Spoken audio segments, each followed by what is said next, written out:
justamente como les había dicho, el caso de la asignatura que yo manejo, que es Termodinámica 1 de la Facultad de Ingeniería Química, los laboratorios virtuales, cómo lo hemos venido manejando. Algunas ideas iniciales para entrar en el contexto.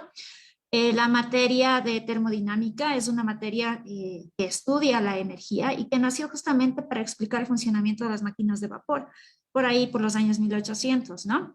Es una asignatura fundamental en varias carreras de ingeniería y en nuestra facultad esta materia se dicta en la actual malla que está vigente en 2 niveles, en cuarto y quinto semestre, y tiene una particularidad en esta parte del rediseño curricular, que esta materia tiene un 50% de componente de aplicación experimental.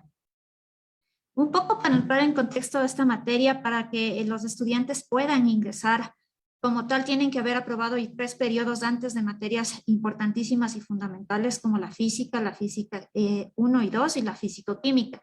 Y además nuestra materia es base para otras materias hasta llegar al 8º semestre, que es el periodo de culminación de la malla curricular de los estudiantes. ¿Qué pasó cuando estábamos en la pandemia, no? Evidentemente hubo una migración forzosa a la virtualidad, no teníamos acceso al laboratorio, de hecho todavía no lo tenemos. Existen y existirán y siguen existiendo muchos efectos psicológicos, no solo en nosotros como docentes, sino también en los estudiantes, sobre todo por el hecho de suplir cómo van a ellos cumplir su formación profesional en este componente práctico que en este caso son los laboratorios. ¿Cómo lo abordamos? Lo abordamos de 2 maneras. Al inicio, como ustedes recordarán, no se tenía claras, o no se tenía una fecha de inicio para retornar después al inicio de la pandemia, mejor dicho. Entonces, por pedido de nuestros estudiantes hicimos una especie de curso vacacional que se llamó Tablas de Vapor desde cero. Este fue un curso gratuito que lo dictamos por medio de la plataforma YouTube. También se transmitió ahora con la ventaja de las redes sociales para por diferentes redes sociales, principalmente Facebook. Y dimos ya un primer aproximamiento que no solo sirvió para los estudiantes, sino también como una primera lección para nosotros como docentes de cómo nos íbamos a desenvolver en el tema, sobre todo en el manejo de cámaras, en el manejo de gran cantidad de estudiantes que no podemos solventar a veces las preguntas, y también con este primer componente de laboratorio virtual, porque justamente en nuestro curso que dimos empezamos con la utilización de un software de cálculo numérico y la verdad es que nos sorprendimos, primero que nada, porque tuvimos un alcance muy grande. Nos dimos cuenta que nuestro alcance no se limitó únicamente a nuestros estudiantes de la Facultad de Ingeniería Química, sino tuvimos alrededor de 500 participantes tanto en Zoom como en YouTube. También la presencia de profesionales que querían actualizarse en estos temas, estudiantes de diferentes carreras de Ingeniería Química, Electrónica y Alimentos, principalmente de nuestra universidad, pero también del ESPOL, de la Universidad Técnica de Ambato, del Chaitec, de la EPN, e incluso estudiantes de universidades de Colombia. Y una de las cosas que sacamos como conclusión de esto es que los estudiantes solicitan más espacios gratuitos por estos temas. Si bien es cierto, en la pandemia hubo una sobreabundancia, diría yo, de webinars. El hecho de haber hecho un curso específico sobre un tema específico sí es muy bien valorado porque incluso a diferencia muchas veces las jornadas que se hacen en las cuales se ve un decaimiento en la presencia de personas, aquí más bien era al revés, ¿no? Era como que se iba socializando más este proceso y más bien al finalizar el curso tuvimos más asistentes que al inicio. Esta primera experiencia ya nos planteó el siguiente reto que era, ¿y ahora cómo hacemos los laboratorios, no? Dentro de mi facultad, varios de los profesores optaron por hacer las prácticas grabadas vía video, actividades asincrónicas, asincrónicas que puedan suplir este tema de las cargas de la asignatura como tal, tareas en casa, actividades, desarrollo de laboratorios en sí o experimentos en casa. Sin embargo, en el área nos pusimos en una búsqueda intensiva de qué opciones nosotros podíamos tener al respecto para poder suplir este tema de la virtualidad en los laboratorios. Como vemos de una búsqueda que hicimos nosotros, encontramos algunos estudios referente al uso de programas en específico, de programas abiertos, tanto en España como en Italia y también como en Marruecos.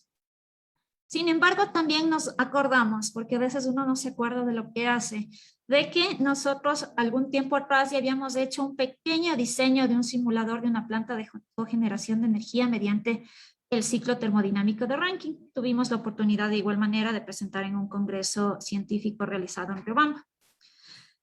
Tras esta búsqueda tuvimos el contacto con una empresa que se llamaba Beer Labs, que se llama, mejor dicho, Beer Lab and Technical Simulator.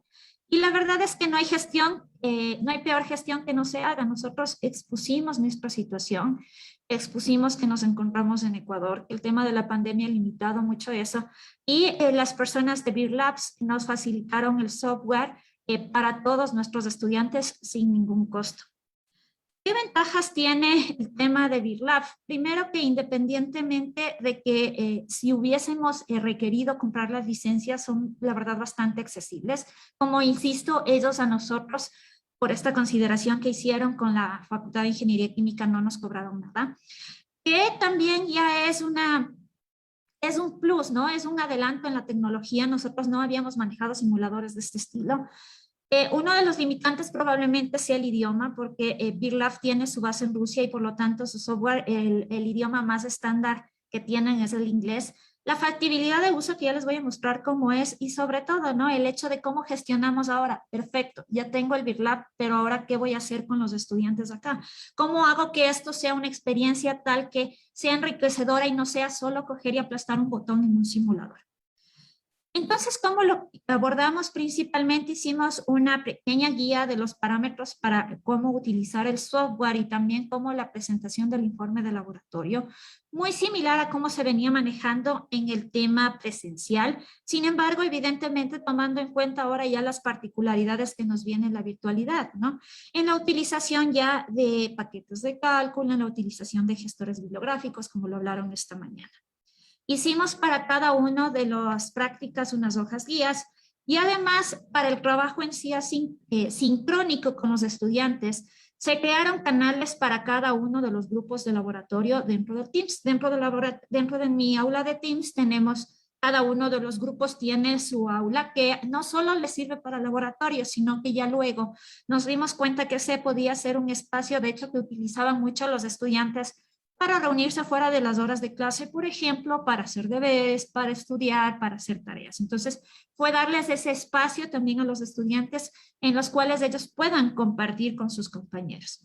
Se creó un espacio específico del tema de laboratorio en el UCE virtual. Se tenía quizzes de la práctica con la utilización de las diferentes herramientas, por ejemplo, Kahoot. Y una de las cosas también importantes que nosotros le vimos como ventaja a la utilización de Beer Lab era que se utilizaban las mismas horas establecidas dentro del horario. ¿Y por qué hago énfasis en eso? Nosotros, como ustedes sabrán, en la universidad tenemos de por sí, antes de la pandemia, ciertos aforos que cumplir dentro de los laboratorios.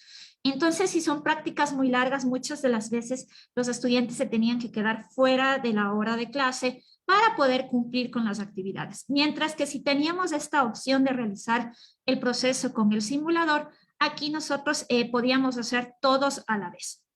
Entonces, como les decía, por ejemplo, este es el entorno de Beer Lab. Teníamos un poco una pequeña explicación de lo que en sí es la práctica y como vemos aquí tenemos el experimento, ¿no? Si nosotros le dábamos Start Experiment, incluso hicimos nosotros algunas recomendaciones a la gente de Beer Lab y ellos incorporaron esta especie de explicación en una pizarrita para que se asemeje a lo más que se pueda tener. Y como vemos, aquí teníamos el experimento en sí, donde íbamos realizando las diferentes medidas en función de cómo se iba desarrollando o los estudiantes iban analizando, ¿no? Cada uno tenía, como les dije, su software. El momento que nosotros cambiamos las variables, van a ver ellos también diferentes opciones o diferentes procesos.